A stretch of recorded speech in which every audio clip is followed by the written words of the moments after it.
Today we are going to start exercise 1.4. Before starting the exercise, we have to discuss some important terms and concept. First of all, decimal expansion. You have studied about decimal expansion in class 9th also. Decimal expansion are of two types. One is terminating and second is non-terminating. One is terminating, another is non-terminating. Now terminating is only of one type, that is terminating, and non-terminating are of two types, that is non-terminating repeating and another is non-terminating non-repeating. Is it clear? आपको पता है real number होते हैं rational और irrational number का mixture, ठीक है। तो उसमें जो इरेशनल नंबर होंगे जितने भी, उनका डेसिमल एक्सपेंशन होता है non terminating non repeating.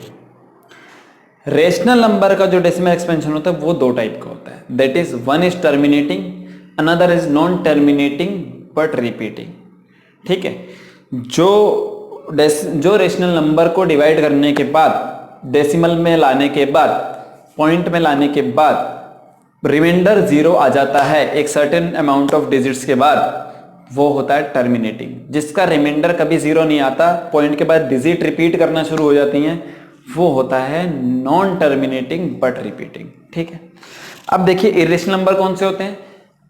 A number which can not be expressed in the form of p upon q where q does not equal to zero is called irrational number. जो भी number p upon q की form में नहीं आ सकते वो होते हैं irrational number. Example root two का पॉइंट में हम अगर वैल्यू निकालें तो आती है 1.141 एंड सो ऑन, चलती रहती है, ठीक है।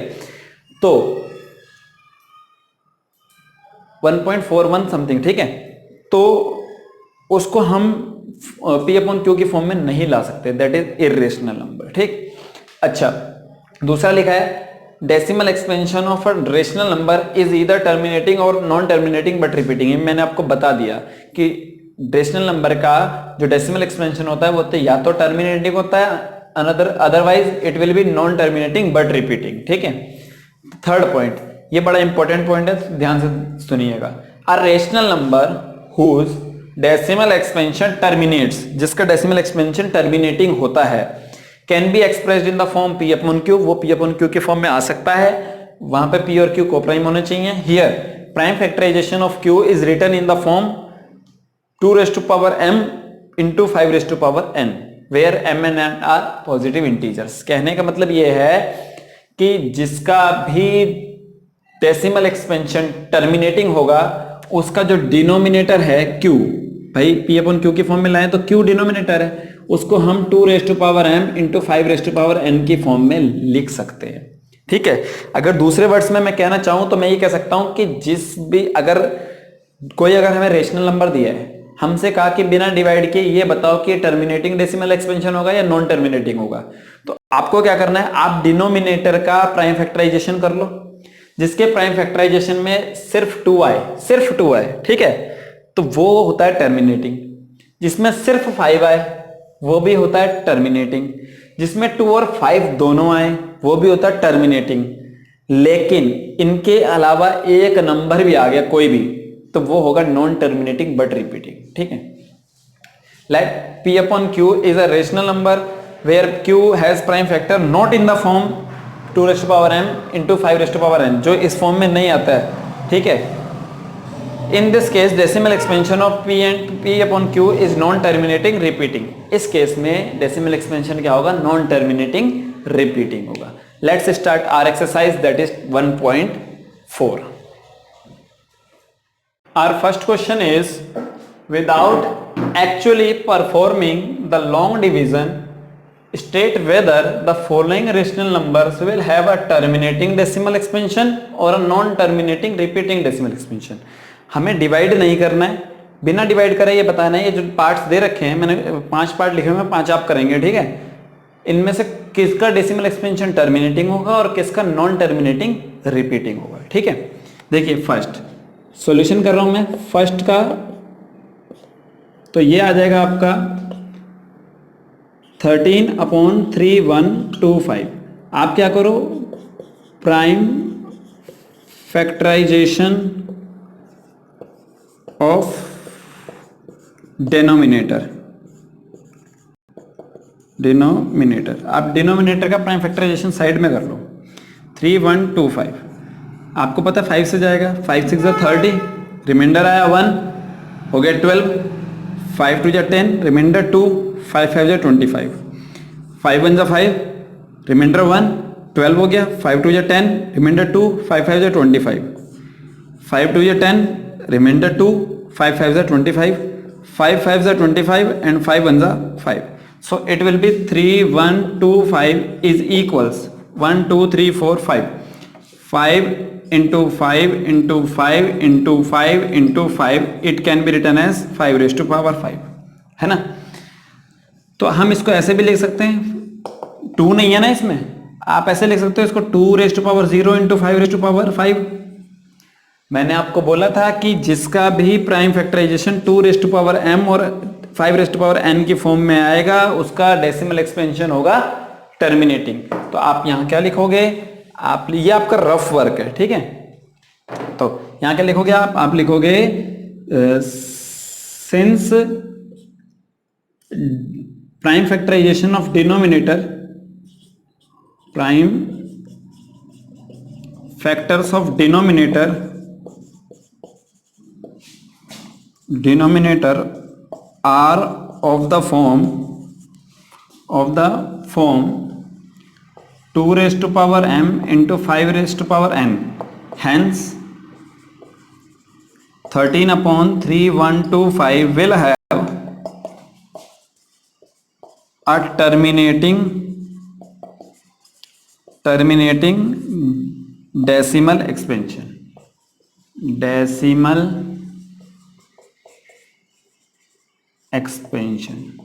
Is it clear?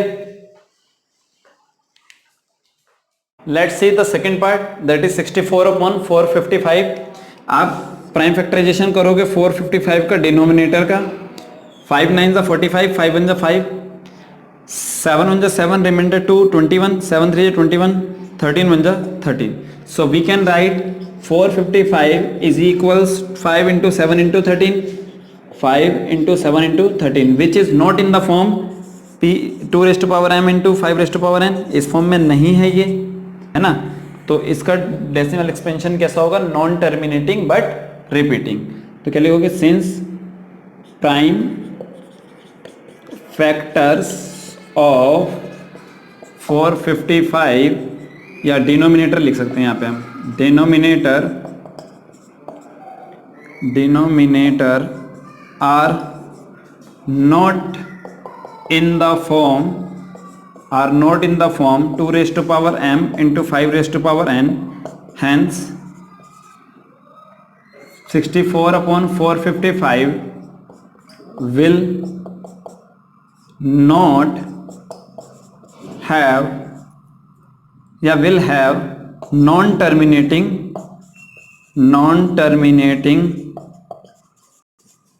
but repeating decimal expansion.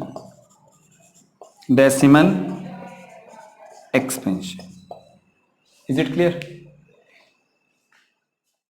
Let's see the third part. The third part is 15/1600. आप 1600 के प्राइम फैक्टराइजेशन करोगे, 2 8 जा 16 00, 2 400 जा 800, 2 200 जा 400, 2 100 जा 200, 250 जा 100, 2 25 जा 5 5 जा and 5 1 जा. So we can write 15/1600 is equals 15/2 into 1 2 3 4 5 6, 2 raised to power 6 into 5 into 5. अब ये कैंसिल आउट हो रहा है, 5 1 जा 5, 5 3 जा 15, ठीक है। So you will get 3/2 raised to power 6 into 5 raised to power 1, ठीक। कट रहा है तो काट भी देंगे, ठीक। अच्छा, अब ये आ गया 2 raised to power m और 5 raised to power n। तो क्या लिखोगे, since prime factors of denominator are of the form 2 raised to power m into 5 raised to power n. Hence 15/1600 will have terminating decimal expansion. Is it clear? बाकी जो जितने भी parts बचे हैं वो आप खुद करिएगा, अगर फिर भी कोई ना हो तो आप कमेंट बॉक्स में लिखिएगा, मैं उसे भी सॉल्व कर दूंगा. Let us start question number second. The question number second is write down the decimal expansion of those rational numbers in question 1 above which have terminating decimal expansions. मतलब अभी हमने जो क्वेश्चन नंबर 1 में check किया है decimal expansion, उनमें से जो टर्मिनेटिंग है उनको डेसिमल में चेंज कीजिए. ठीक है, उनको डेसिमल की फॉर्म में लाइए. मैंने 3 ऐसे लिख लिए हैं जो टर्मिनेटिंग है, बाकी आप ढूंढ लीजिएगा कौन से टर्मिनेटिंग है क्वेश्चन नंबर 1 में. ठीक है, अच्छा करते हैं. देखो इसका मेथड क्या है. इसका मेथड, एक मेथड तो ये है कि आप डायरेक्टली डिवाइड कर दो. अब 3125 से 13 को डिवाइड करना थोड़ा सा टाइम टेकिंग हो जाएगा. ठीक है, तो इसको इजी कैसे कर सकते हैं. हमें पता है जब हमने इसको प्राइम फैक्टर्स में कन्वर्ट किया था तो हमें मिला था 5⁵, ऐसे ही मिला था. इसको किसी तरीके से हम 10 में चेंज कर सकते हैं, कर सकते हैं. अगर 2 की पावर 5 और आ जाए तो इनटू में, तो हम क्या करेंगे, 2 की पावर 5 से मल्टीप्लाई, 2 की पावर 5 से डिवाइड, क्योंकि ये तो कैंसिल हो जाएगा, फर्क नहीं पड़ने वाला. 13 इंटू 2⁵ होता है 32 अपॉन 5⁵, 2⁵. जब पावर सेम होती है तो नंबर्स मल्टीप्लाई हो जाते हैं, आ जाएगा 10⁵. ठीक है, अब देखिए 13 2 जा 26, कैरी आ गया 2, 13 3 जा 39 एंड 2 41. 1 क्या कितने 0, पावर 5 है, 1 2 3 4 5. अब डिवाइड करना देखो कितना इजी है. 5 0 है, 5 डिजिट्स पहले क्या आ जाएगा, पॉइंट. तो 1 2 3 4 5 पॉइंट आ गया. ये हो गया डेसिमल में चेंज. ठीक है, सेकंड में देख लेते हैं. चलो सेकंड है आपका 17/8. एक मेथड ये है कि आप डायरेक्टली डिवाइड कर सकते हैं. आपको डायरेक्टली डिवाइड करना अच्छा लगता है, आप डायरेक्टली डिवाइड कर लीजिए. ठीक है, देखो मैं यहां पे कर लेता हूं. 8 से 17 को डिवाइड करेंगे. 8 2 जा 16, रिमाइंडर आ गया 1.0. 8 1 जा 8, रिमाइंडर आ गया 2, पॉइंट है 0. 8 2 जा 16, रिमाइंडर आ गया 4, पॉइंट है 0. 8 5 जा 40, कैंसिल हो गया, तो ये आ गया आपके पास 2.125. आप ऐसे भी कर सकते हैं, जैसा इजी हो रहा हो आप वैसे करेंगे. ठीक है, थर्ड वाला देख लेते हैं. इसको मैं रब कर रहा हूं, आप स्क्रीनशॉट ले लीजिएगा. डिवाइड करना तो वैसे भी आता है आपको.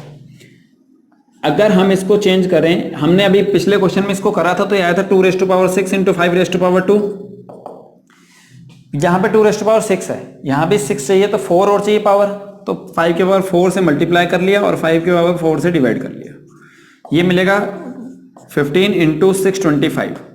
ठीक है, अपॉन 2⁵6 इंटू सेम टर्म्स की पावर ऐड होती है 5⁵6. तो 15 5 जा 75, कैरी 7, 15 2 जा 30 एंड 7 37, कैरी आया 3, 15 6 जा 90, 90 एंड 3 93 अपॉन 2 5 जा 10⁵6. So it will be 9375 upon 1 2 3 4 5 6, क्योंकि पावर 6 थी. डिवाइड करेंगे 6 डिजिट्स पहले क्या आएगा, पॉइंट. 1 2 3 4 5 6, ये आ गया आपका decimal form. Is it clear? Finally, this is the last question of this chapter. The following real numbers have decimal expansions as given below. कुछ नंबर्स हैं उनके डेसिमल एक्सपेंशन गिवन है. ठीक है, in each case decide whether they are rational और not. हमें यह पता लगाना है कि इनमें से कौन से रेशनल हैं और कौन से नहीं हैं. इफ दे आर रेशनल, अगर कोई रेशनल है, end of the form P upon Q, और वो P अपॉन Q की फॉर्म में आ सकता है. What can you say about the prime factors of Q? तो उसके प्राइम फैक्टर, Q के प्राइम फैक्टर के बारे में आप क्या कह सकते हो. ठीक है, देखते हैं. देखिए फर्स्ट पार्ट है आपका, सॉल्यूशन कर रहा हूं मैं. 43.123456789. ठीक है, डॉट डॉट तो नहीं लगे हुए, इसका मतलब ये हुआ कि ये एंड हो गया है. ठीक है, तो इसका सीधा सा मतलब है ये एंड हो गया है तो ये क्या है, टर्मिनेटिंग डेसिमल एक्सपेंशन है। कैसा है, टर्मिनेटिंग डेसिमल एक्सपेंशन। तो क्या लिखोगे, since this decimal expansion is terminating. और टर्मिनेटिंग डेसिमल एक्सपेंशन किसका होता है, वो होता है रेशनल नंबर्स का। वीडियो के स्टार्टिंग में मैंने आपको बताया, hence it is a rational number. अब इसके डिनोमिनेटर मतलब अगर हम पी अपॉन क्यू की फॉर्म में से लिखे तो क्यू के बारे में हम क्या कह सकते हैं, ठीक है। तो जो भी टर्मिनेटिंग होता है, तो वीडियो की स्टार्टिंग में मैंने आपको बताया उसके डिनोमिनेटर के प्राइम फैक्टर को हम 2 की पावर m इंटू 5 की पावर n में ब्रेक कर सकते हैं ना। तो हम क्या लिखेंगे, here prime factors of q are of the form 2 raised to power m into 5 raised to power n, where m and n are positive integers.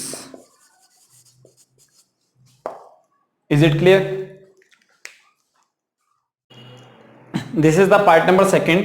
क्या दे रखा है, 0.120 1200 1200 1240 एंड डॉट डॉट डॉट, ठीक है। देखो एक चीज तो जीरो बार बार increase हो रहे हैं तो रिपीट तो नहीं कर रहा, और डॉट लगा हुआ है इसका मतलब ये खत्म भी नहीं हुआ। इसका मतलब ये डेसिमल एक्सपेंशन कैसे, non terminating non repeating.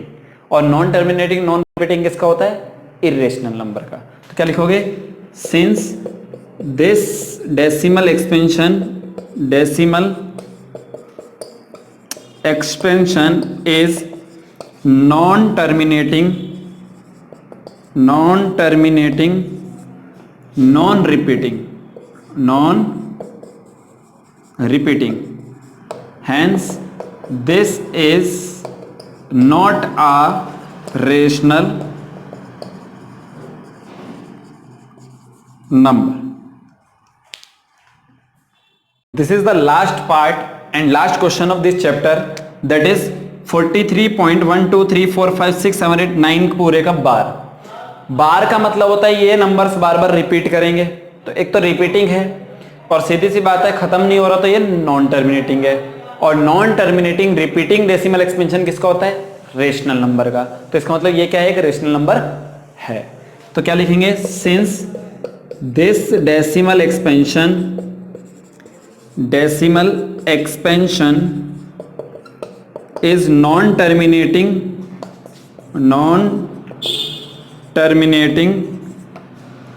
repeating